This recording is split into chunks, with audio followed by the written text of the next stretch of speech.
अभी उद्घाटनी संगीत होने से पहले हमारे द वर्ल्ड ऑफ एसर के बारे में कुछ लफ्ज कहेंगे और इस अनुष्ठान को आगे बढ़ने में मदद करेंगे हमारे आदित्य शर्मा। हेलो, सबसे पहले आप सभी को नमस्कार। आप सभी ने अपने यहाँ कीमती वक्त निकाल कर यहाँ पे आए हमारे एसआर फाउंडेशन वर्ल्ड के बारे में कुछ जानने के लिए, और मैं सभी अतिथियों को नमस्कार करता हूँ। आइए हम सब मिलकर एक जाने कि एसआर फाउंडेशन है क्या, the world of SR foundation. जिन्होंने 22 साल से इसके पीछे अपनी मेहनत और अपनी काबिलियत से इस सोच को उत्पन्न किया, और वो सोच हम सब में बांटने की कोशिश करी। तो उनके बारे में जानते हैं। उनका नाम हमारे लेट सुभाष चंद्र साहा जी।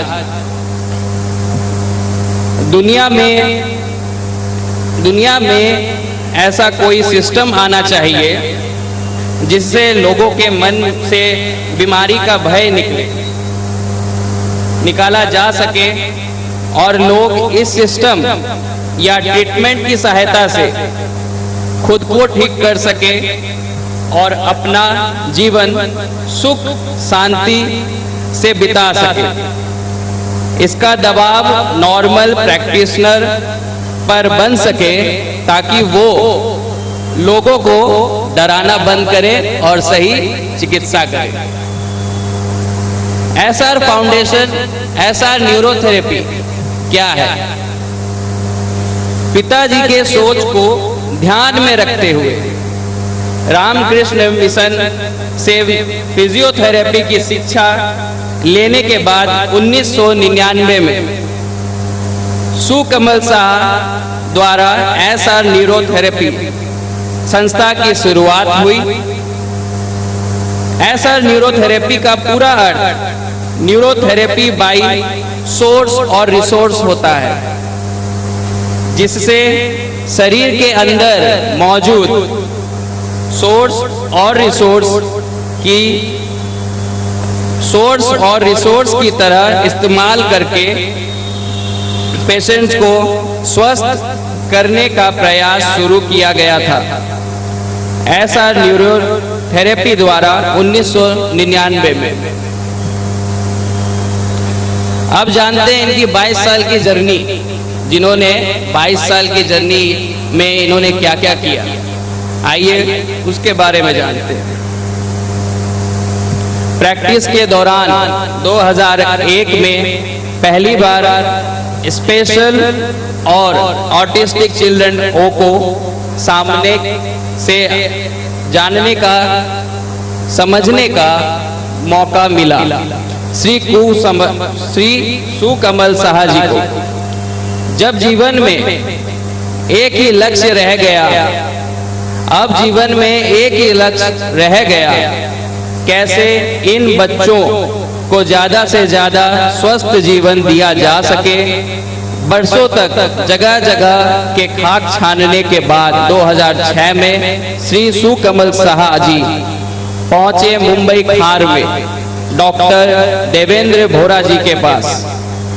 कई महीनों तक एक्यूप्रेशर के ट्रेनिंग लेने के बाद बड़ी उम्मीद के साथ अपने शहर वापस लौटे, लेकिन उम्मीद संपूर्ण रूप से कामयाब नहीं हुआ। 60% से 70% तक परिणाम तो मिल रहा था, परंतु उससे ज्यादा प्राप्त नहीं कर पा रहे थे। दिन ऐसे ही गुजरता गया। फिर 2008 में अचानक निम्स हॉस्पिटल बेंगलोर में न्यूरोथेरेपी बाय ब्रेन मैपिंग का स्पेशल कोर्स करने का मौका मिला। दुनिया जैसे मुट्ठी में आ गई है, ऐसा आनंद के साथ ये कोर्स कंप्लीट किया और देश के विभिन्न प्रांतों में न्यूरोलॉजी और न्यूरोथेरेपी के सेमिनार अटेंड करने के बाद घूमते रहे।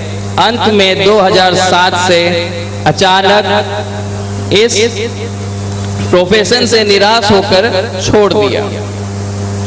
फिर 2009 के अंत में परिचय हुआ डॉक्टर सुदीप्तो चैटर्जी के साथ और उनकी प्रेरणा से दोबारा श्री सुकमल जी की वापसी हुई और आगे चलकर कोलकाता के मल्टी स्पेशलिटी हॉस्पिटल में न्यूरो और फिजियोथेरेपिस्ट के रूप में ज्वाइन किया। फिर 2014 में सुकमल जी पहुंचे डॉक्टर लाजपत राय मेहरा जी के पास, उनके आश्रम में। अब लक्ष्य धुंधला धुंधला उनको दिखने लगा और संपूर्ण तजुर्बे के साथ लक्ष्य की ओर बढ़ने गए। 2019 में ऐसा न्यूरोथेरेपी को एक सोसाइटी का सपोर्ट चाहिए था। 2019 में ऐसा न्यूरोथेरेपी को सोसाइटी का सपोर्ट चाहिए था, इसलिए कुछ शुभचिंतक और सोशल वर्करों को लेकर ऐसा न्यूरो फाउंडेशन का निर्माण हुआ, जिसमें प्रमुख थे श्री विश्वनाथ साहा जी प्रेसिडेंट के रूप में और डॉक्टर टी कर्मकार वाइस प्रेसिडेंट के रूप में और प्रमुख। इस लंबे दौर में 2003 से श्रीमती रितु बैनर्जी सुकमल जी के साथ संग संग रहे और हर पल हर लम्हे जरूरत के समय एक दूसरे का साथ निभाए रखा। अंत में ऐसा न्यूरोथेरेपी और ऐसा फाउंडेशन का संयुक्त रूप से श्रीनेट के साथ निर्माण किया। न्यूरोथेरेपी ट्रेनिंग का प्रचार और प्रसार करने के लिए आज 12 सितंबर 2021 के शुभ अवसर पर LMNT-RTI हमारे श्रीनेट के साथ संयुक्त रूप से न्यूरोथेरेपी ट्रेनिंग के प्रचार और प्रसार के लिए जुड़ने का इच्छा प्रकट करते हुए इस अनुष्ठान में उपस्थित हुए। तो ये था हमारा एक the world of SR neurotherapy, जिसके बारे में मैंने आपको बताया है। और इसके आगे मैं सुकमल साहा जी से अनुरोध करूंगा कि वो आदरणीय अतिथियों के साथ सबका परिचय कराएं।